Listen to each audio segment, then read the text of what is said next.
Hello, everyone.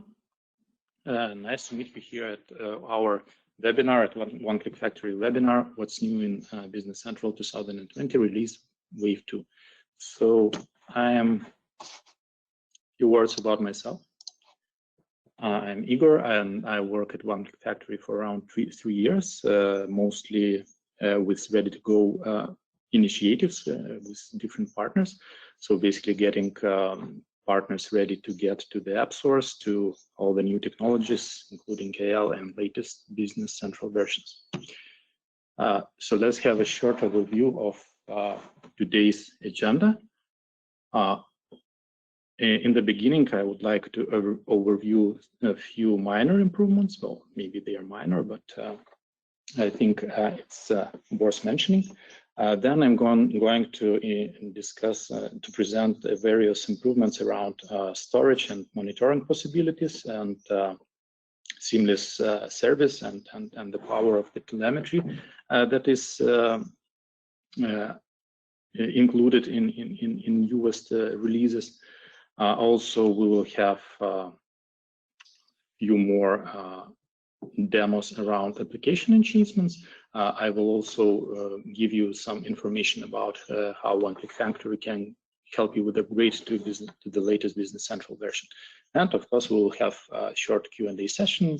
And I would like to ask you to ask questions, well, in the end of the webinar. Basically, we will answer the questions in the end of the webinar if we will have enough time. If not, then you will receive some information after the webinar, and you can contact us and ask any questions through an email.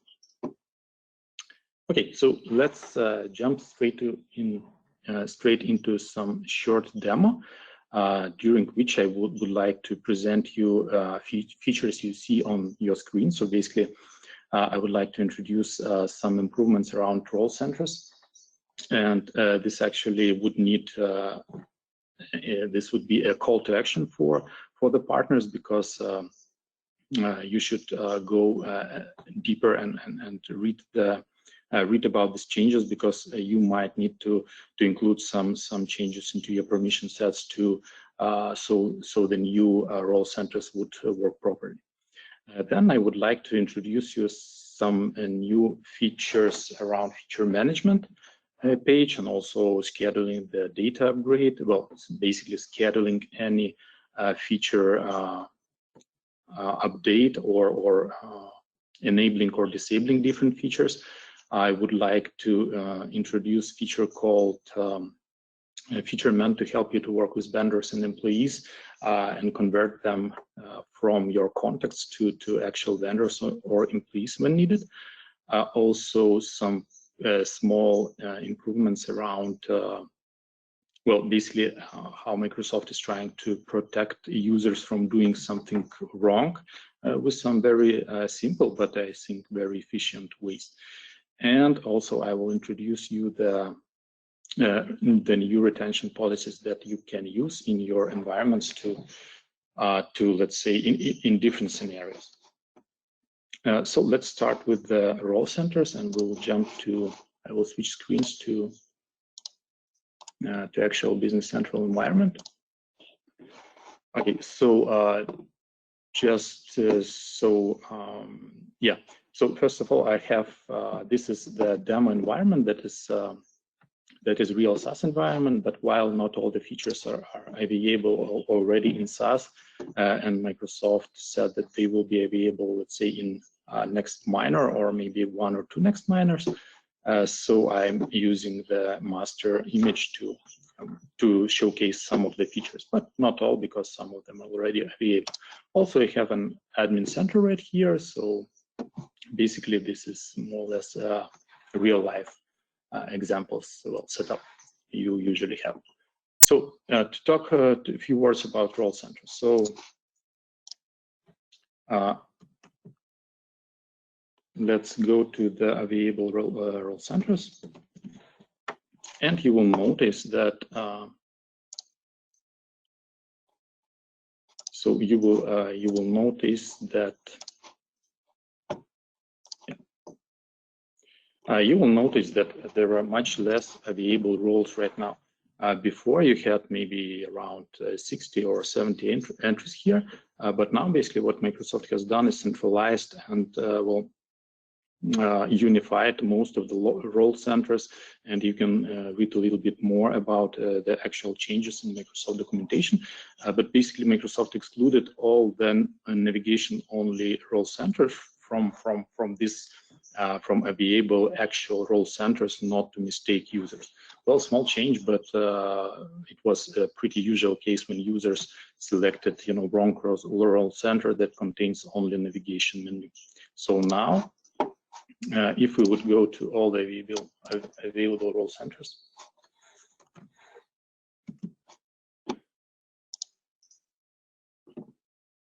we would see a lot of role centers. And if we will go to one of the role centers and we'll try to look at it, you can see that description contains the wording navigation menu only. And this basically filters out this role center from the actual role centers.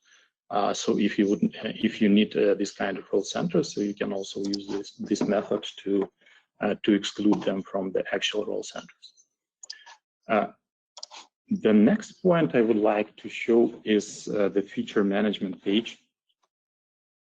I don't know if everyone is aware about it, but you can see, I see the screen is,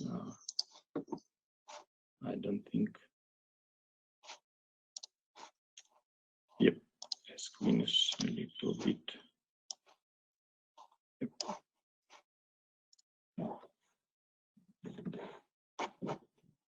screen may be a little bit too small to see. Okay, so feature management. If you have not seen this page, so visit it because with every update, with every release, Microsoft, and later I believe every partner will be able to build this kind of entry here that is basically showcasing all the available and, what is more important, enabled or disabled features across Business Central. So here, what I would like to talk about is, first of all, the concept of enabling, or basically of enabling features that needs or includes some data, let's say, changes, and they're irreversible. As you can see in this environment, I already enabled this feature and updated. So let's get to cleaner environment.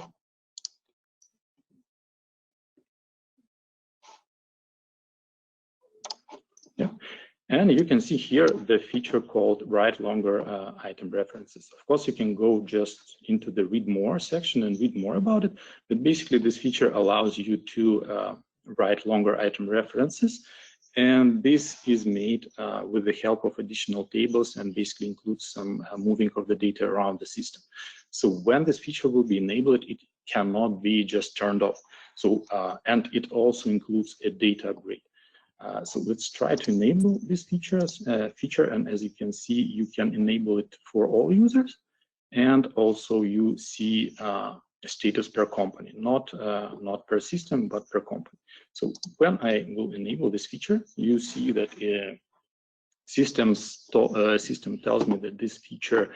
So basically, I cannot turn it off again because it involves some data migration steps, I would call them, because some of the data moves to another related to item references, move to another table. Yes, I want to enable this feature. And also, in addition, you need to accept the data update step. Okay, I will accept it. And what is also interesting that you can either update it right now, but if you have heavy scenarios which involves heavy data movement across the system, so you may like to move the step out of working time. So let's say I will schedule it 1 minute after now, and hopefully it will do all the steps until we will finish another demo. So, and you can see right away that basically this feature is scheduled to be enabled on the time I select. While it will do do the things, let's look at the contact and vendor templates. So this is also a feature, and you can see that this feature here basically do what it says. So I just need to enable it. I want to show you that this things is not working right now. So I will basically just enable the feature. By the way, it asked me to reload my environment. So I will do so. And we'll jump right to the contacts. Hopefully we'll select contact that does not have any vendor, let's say, related. And I would like basically to create this vendor as to convert this this contact to a vendor. So what would happen? Okay, sorry, this one already related. So I'll just choose.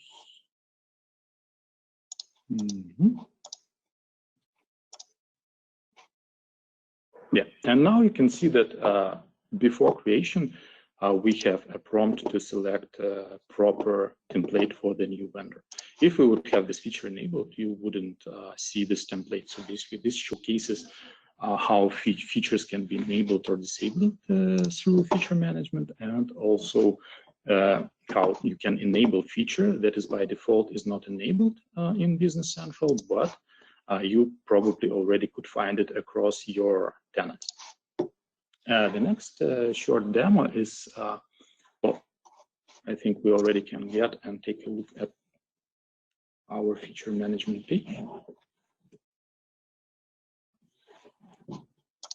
Yeah, and we will see that it's still scheduled. Well, let's give them a few more minutes. So I will showcase a few more small changes that just helps you around Business Central. So if we would take a look at sales order, it's an example, but what I want to show is how basically Microsoft tries to build a UI and make it more understandable and friendly for users.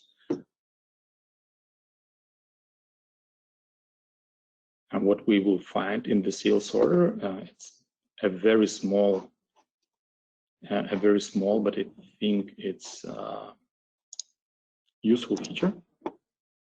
So I will reopen. So if you have noticed, well, basically it's very small change, but the color of open is now green, and basically it's a little bit less easier to understand, to see what is the status of the document. So let me create a line. Can be any line. What I would like to show is, sorry, it's a little slow.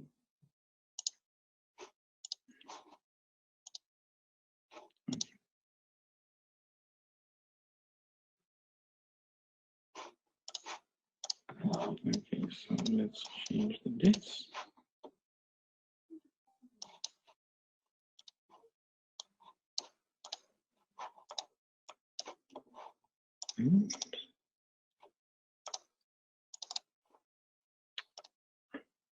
So here's shipment date, right here, not updated. It does not.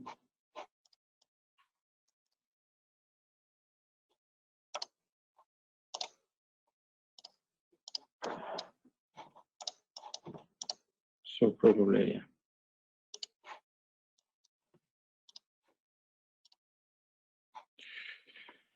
Where is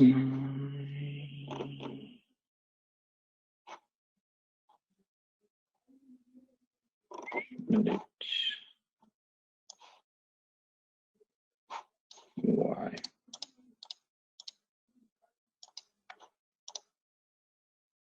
Okay.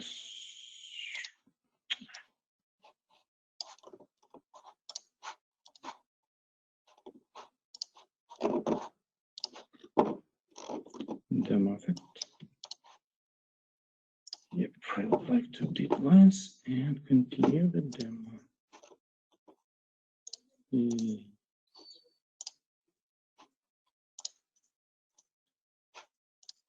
Okay. So, and now what you can easily see that when I'm on the item line, you can see that I have a one set of variable actions. And if I would go to the my GL line and would try to see some related information, so you can see that of course I cannot reach the reservation entries, or I don't know, other not related things that are not related to the GL account, and in this case to the items.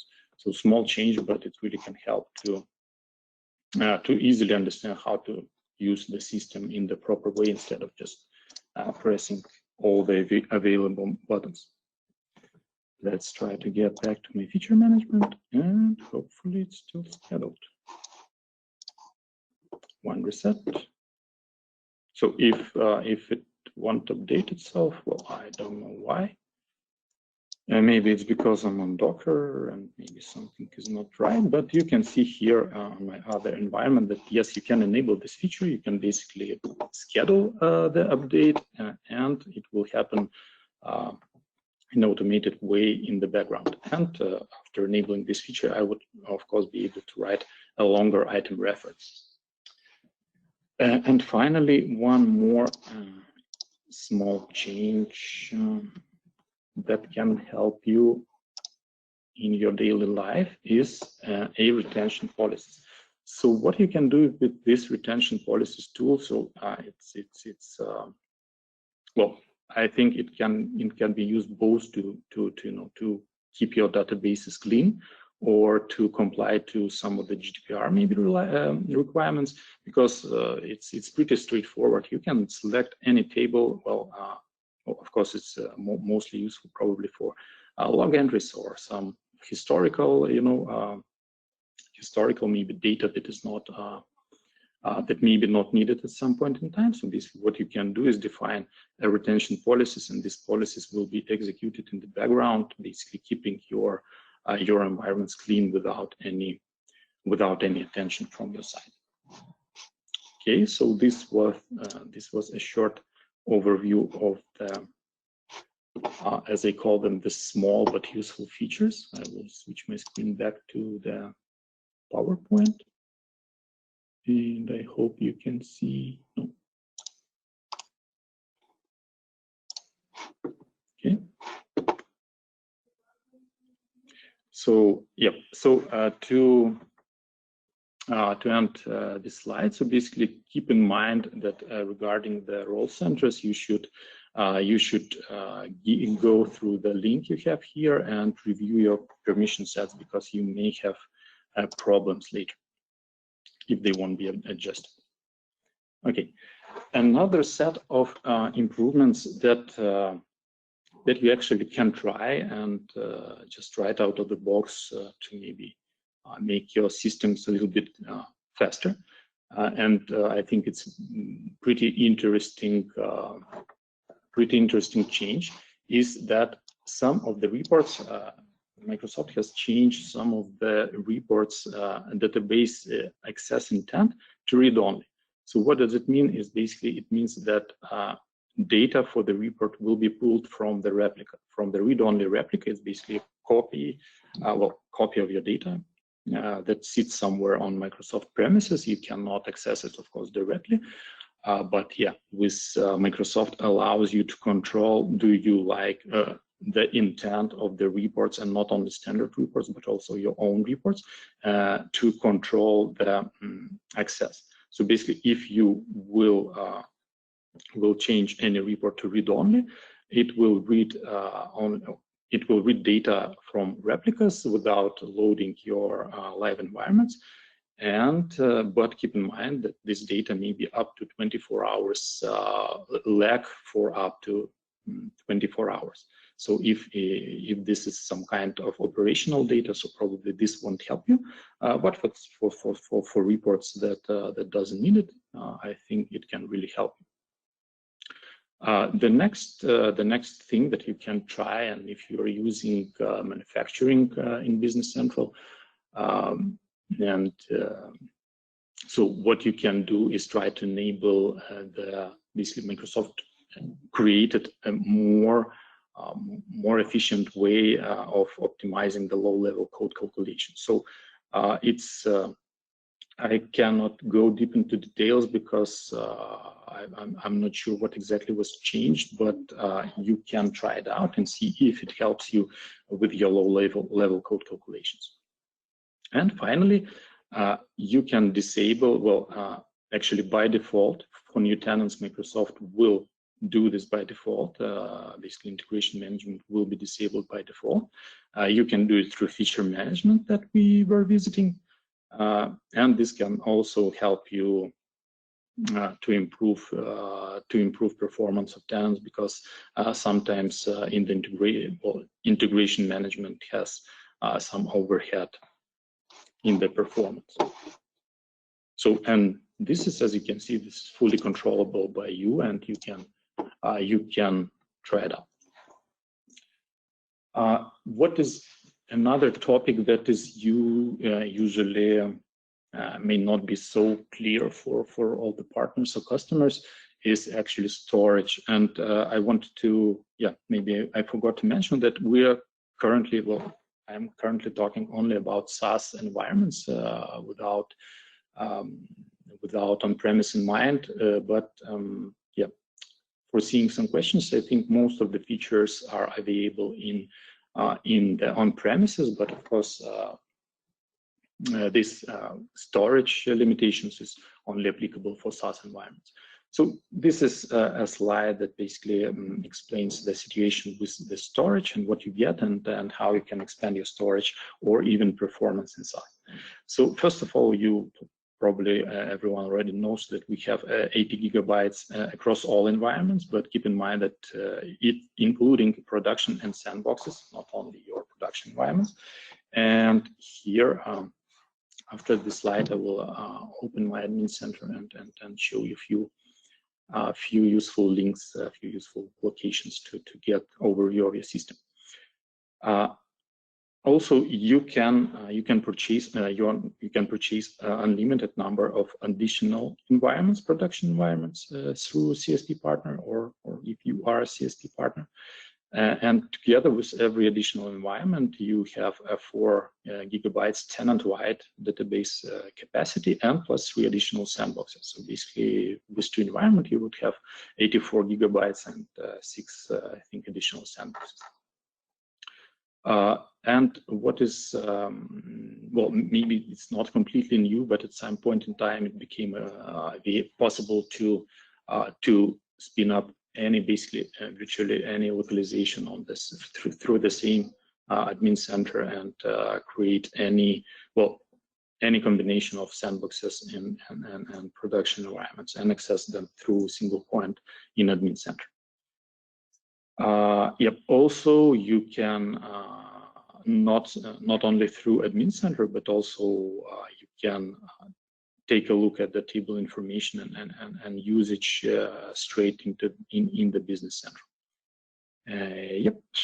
This is and the same 4 gigabytes. And as you can see, it's important that if you will exceed the quotas, any transactional or operational actions will not be stopped. So basically, and now there is basically no blocking at this point in time. But in future, I think the first thing that will kick in is blocking some administrative action from your admin centers. So just keep in mind to have a track of your storage and what's happening there. And let's go for a few minutes and take a look at the changes in the admin center. Okay, hope you can see my screen.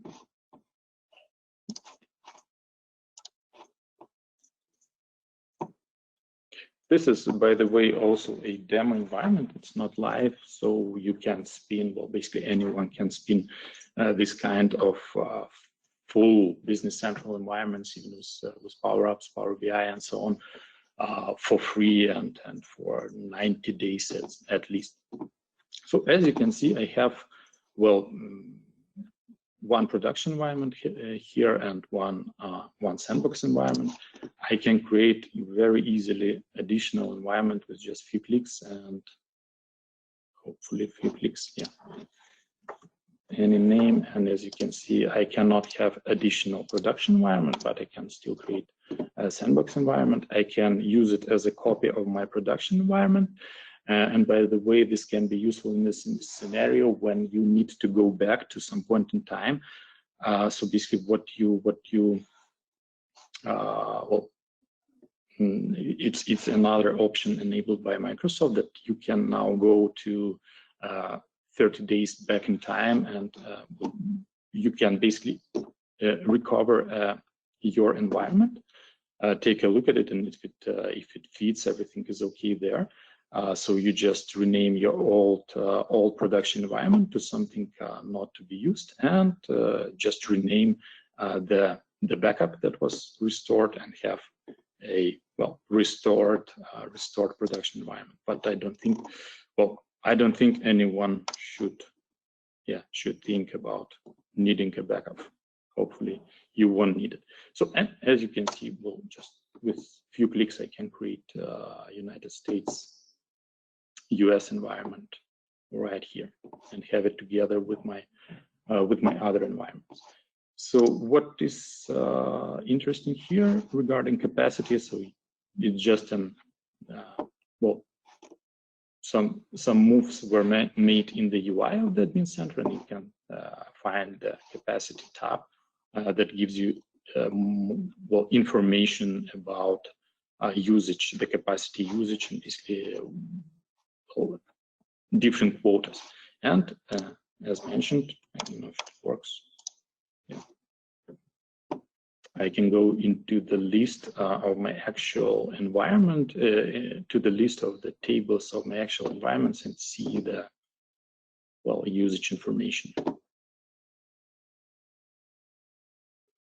Yeah, so I can sort it whatever I like, and I don't know. Yeah, so basically you can sort it or filter it whatever you like, and see the, well, some tables that are maybe eating your capacity. Okay. Let's get back to our PowerPoint.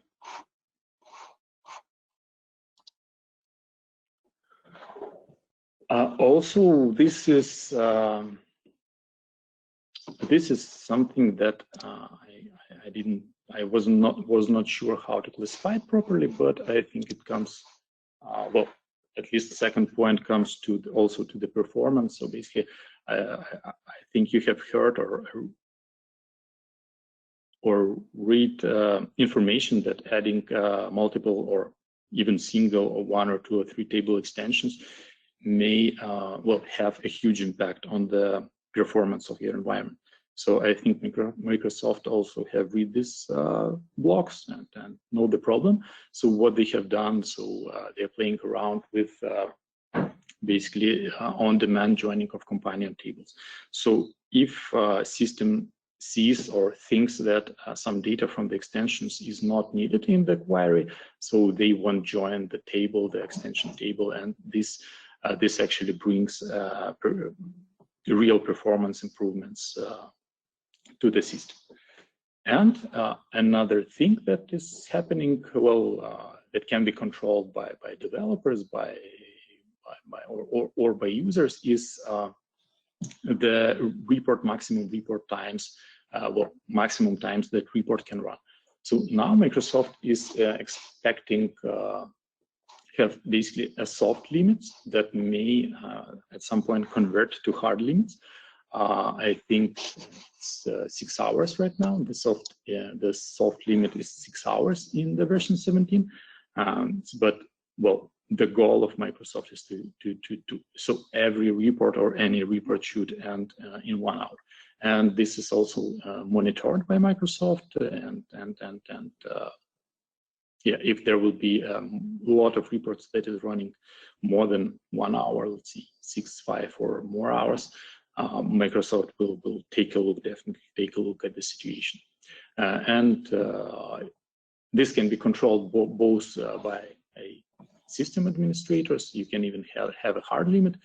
This can be controlled by a developer through the report metadata, and can be also override by a user on the runtime. Okay.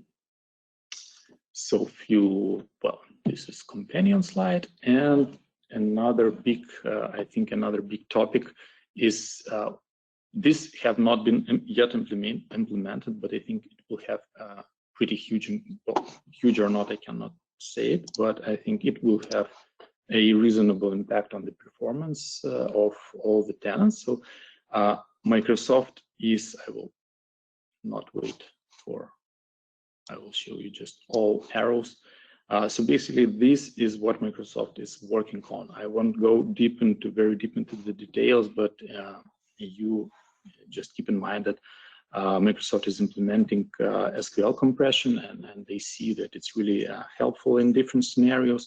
It have been implemented across, well, basically across 365 services, all 365 services, not only Business Central.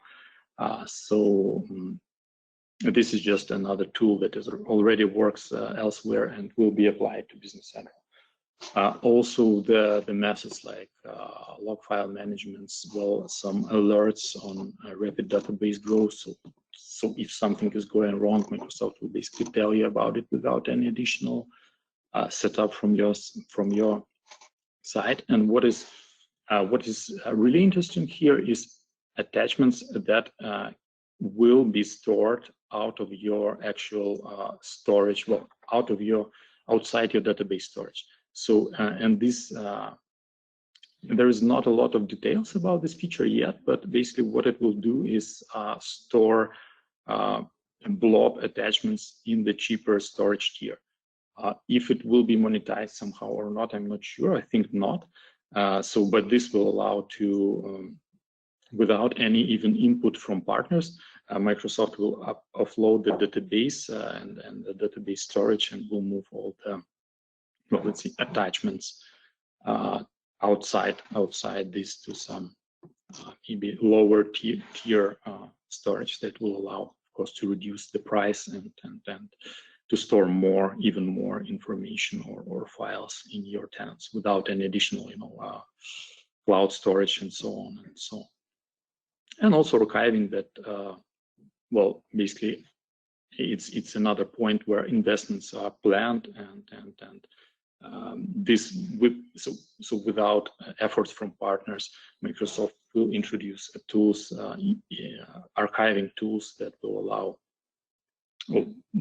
also to maintain your database even better. So that was, I think, more or less all about storage. A few slides about telemetry, and we'll jump into the final demo and the Q&A. So telemetry, of course, well, I think in SaaS, this is one of the most important features that allowed to basically to bring so many improvements from Microsoft well, to the partners, because, well, of course, it's telemetry is always anonymous, but there is a lot of information about performance across tenants. And what is more important, and I hope you know that Microsoft is actually looking at this telemetry data and making improvements across all the platform if they see something is wrong, and something is constantly wrong or consistently wrong across the tenants, and maybe something is just not right, and they don't leave it to to fix it for partners, but instead take connections on the platform from the platform perspective. So here you can see a list of default telemetry that basically allows Microsoft to provide a so-called seamless service and for partners to read or get their information, their telemetry when they need it. And you can use application insights for that. Basically, what you need to do is just to enable to get your key and put it into application insights, and you will right away you will get telemetry, standard telemetry. But that's not all. So that's not all. You can also have not only standard or out-of-the-box telemetry, but you also have tools to emit telemetry yourself. As I mentioned, telemetry should be anonymized. Sorry, it shouldn't contain any customer data or basically any data and only things that are declared as system metadata will be emitted through the telemetry. Yeah. So just what you need to know about the telemetry is that some of the telemetry is out of the box, and it can be easily enabled just by putting your key, or you can develop the way so your software would emit telemetry, and you could also easily access it. So as you can see, long-running SQL queries, report execution times, extension updates, errors, and web service requests. Well, this is at least a part of information you can get through the telemetry. Yeah, and there is not a lot of time left. I would like to, at least show you. I hope I will. Yeah. So I will show you these slides, and we'll jump into the demo, and hope I will be able to showcase at least part of it. So what is another interesting feature is application, basically Business Central Company Hub. It allows a single user to set up to have a hub set up and see some certain KPIs from other companies, and not only companies, but even other environments. And this is something I will show in the demo, how it looks like and how we may set up. Or maybe I will start with this demo, because I think this is what most of the partners were waiting for. Well, basically an advanced email settings in the Business Central that allows you not only to have multiple accounts and apply them in different scenarios. As example, you can apply one account for a certain sales operation, another account for certain purchase operations, and so on. Basically across different areas, and I will show you the areas. And right in the Business Central, you can edit emails. You can see what has been sent. So basically, you have much more control over email in Business Central, mailing in Business Central. And this is not completely new, but useful is you keep in mind that you can have a custom document layouts, and you can easily adjust. If it's a Word layout, you can very easily adjust it to your needs just by exporting a custom layout. Just by exporting a standard layout, making some adjustments, and applying it to your needs. Well, while 5 minutes left, let's take a quick look at our live environment.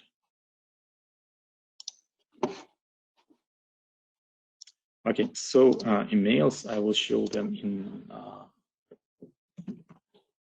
in my master, in my master environment, because it's not live yet, but well, this message you would see in your production environments, but in my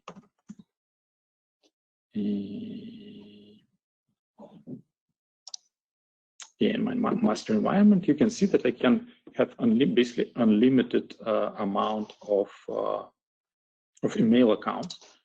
And just by adding, it's pretty simple and straightforward process to add a new email account. You can use shared mailbox. You can use current user while I'm on Docker. It won't work for me, or you can even use a SMTP account. And I have already created my account, and you can see that just straight away I can compose an email in Business Central. I mean, some pretty neat text editor. Well, small but useful. I don't know, whatever. I can send it to whoever. Let's see, me. Subject is test, and I would like to send it me. Yeah,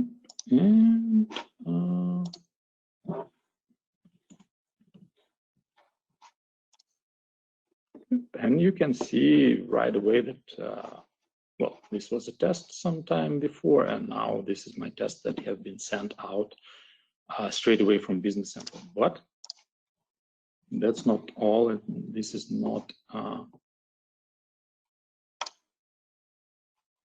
sorry. This is not all the power of this function. And if we would go to any sales, well, it can be anything where we have email, where we are triggering email. And where's this guy? Where is this guy? I don't remember. Yeah. So I can email confirmation.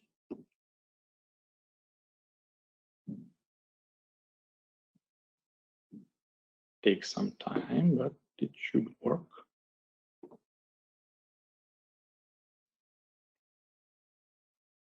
Taking a little bit longer. Yeah, but you can see that, well, of course, to field is empty because this customer doesn't have an email, but I can, well, basically write anything, attach files. I can, well, I can attach file. I can edit the text. You see the attachment of the sales order. So this is, I think, what a lot of customers are waiting for.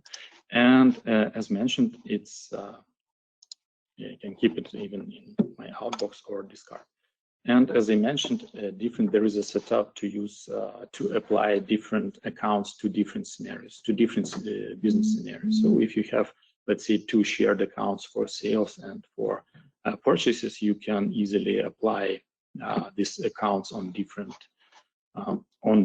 operations. Let's say Microsoft and Business Central will understand when to use which. And unfortunately, yeah, time is running out, so let's get back to our presentation.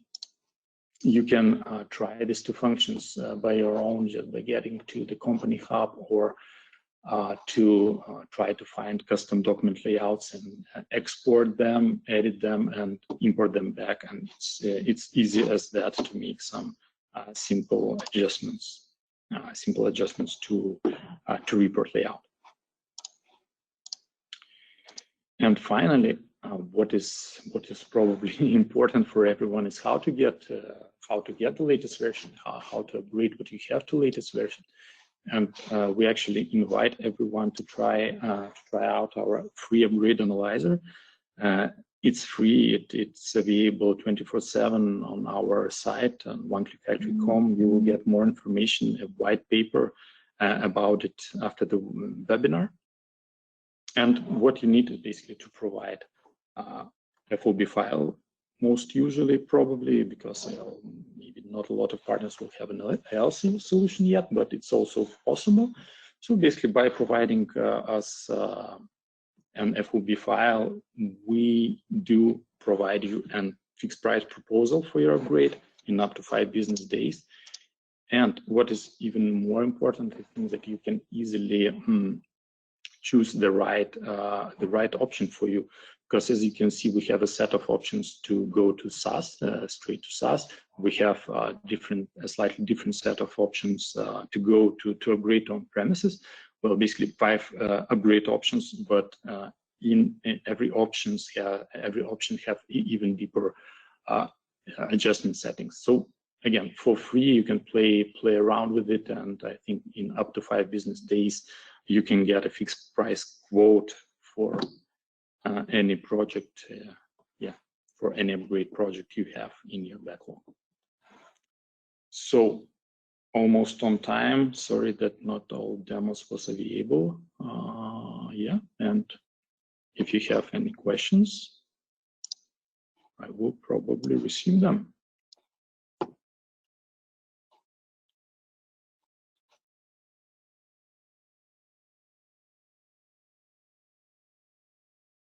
Okay, we have a question. What is the difference between custom document layout and custom report layout? Well, I'm not sure about custom document layout.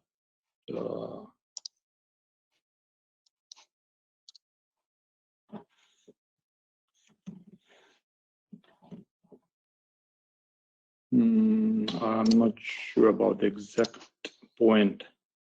What is the custom document layout? So yeah, but basically custom report layout, as you have seen. Maybe I will switch to my environment.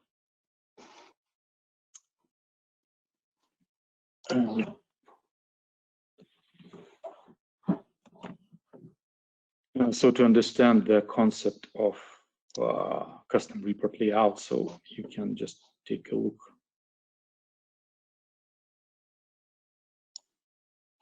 I believe, yeah, Jesse, I believe it's the same. It's just a wording, maybe some different wording in Microsoft documentation, but it's all about report layouts. Yeah. Thank you for your question.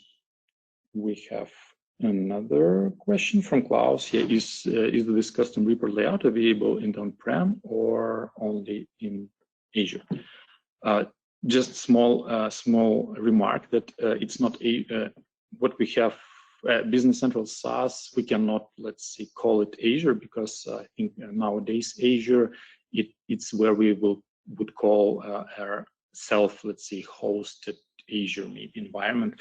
But what sits in SaaS, it's not that straightforward. It cannot be called straightforward Azure. But answering your question, yes, it's available in on-premise, in SaaS, both environments. And as mentioned, well, I think most of the features, at least functional features, will be available most in SaaS and in on-premise.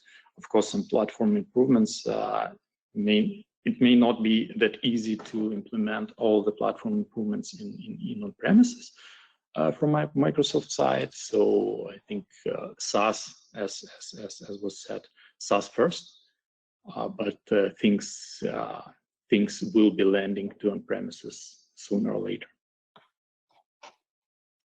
Yeah, while we have no questions, so just to overview a custom report layout, maybe we can spend a few minutes here. So as you can see, as an example, sales confirmation, order confirmation, they are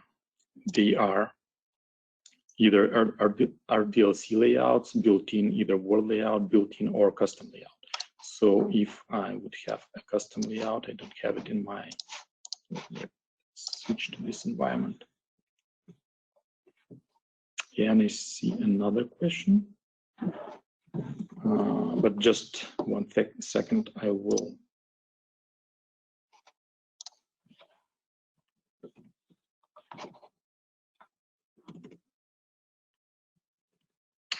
The search is awful.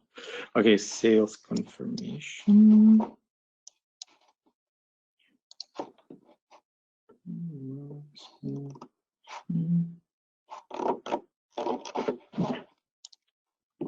Okay, so we have a question from Terry. Is the email option available on banking to send remits to vendors when paying by EFT.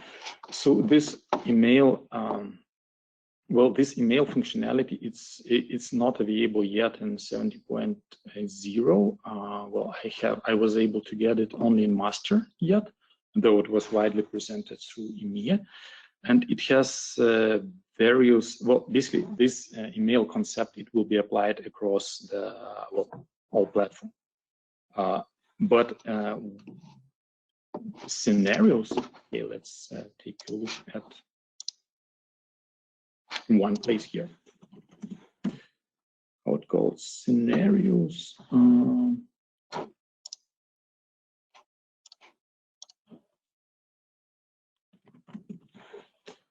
This feature is not that,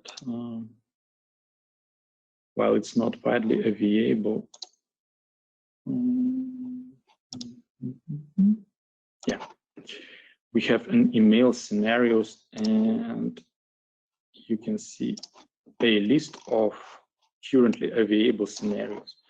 That includes sales order, sales quote. So basically, this is the layer, not layer, but how to call the dimensions, where you can apply different email accounts. So basically, you can combine either applying multiple scenarios to a single account, or applying one scenario to certain scenarios to one account. And I believe these scenarios will be more and more scenarios will be implemented. But its feature is pretty new.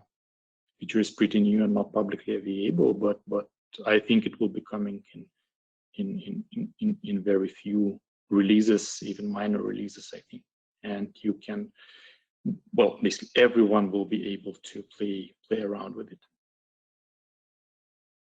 So yeah, I think in this scenario, sooner or later, this scenario will be available. And basically, I think anything that is triggering email will go through this new technology or functionality.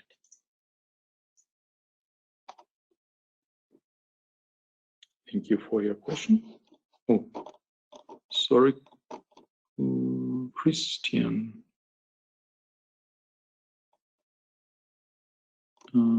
Christian. Yeah, sorry, Christian, I have missed your question. So is feature management is only available for base app or for extension also? For extensions also. So as you can see right now, feature management is more about the base app and features there.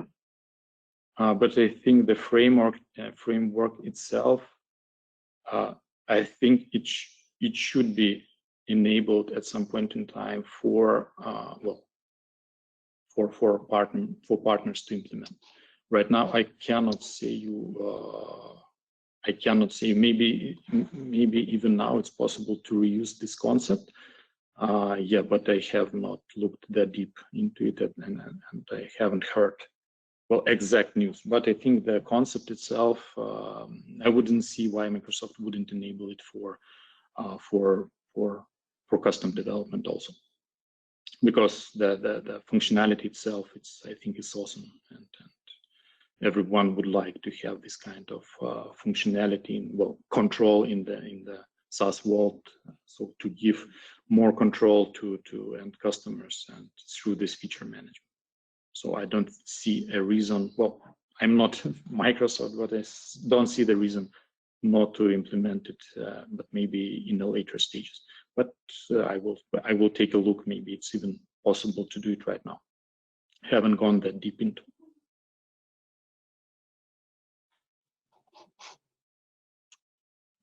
Okay. So seems no more questions. So I want to give you a big thank for being here, for being through the webinar. I hope it was useful for you. And we are almost completely on time. So thank you and have a nice evening. And see you later.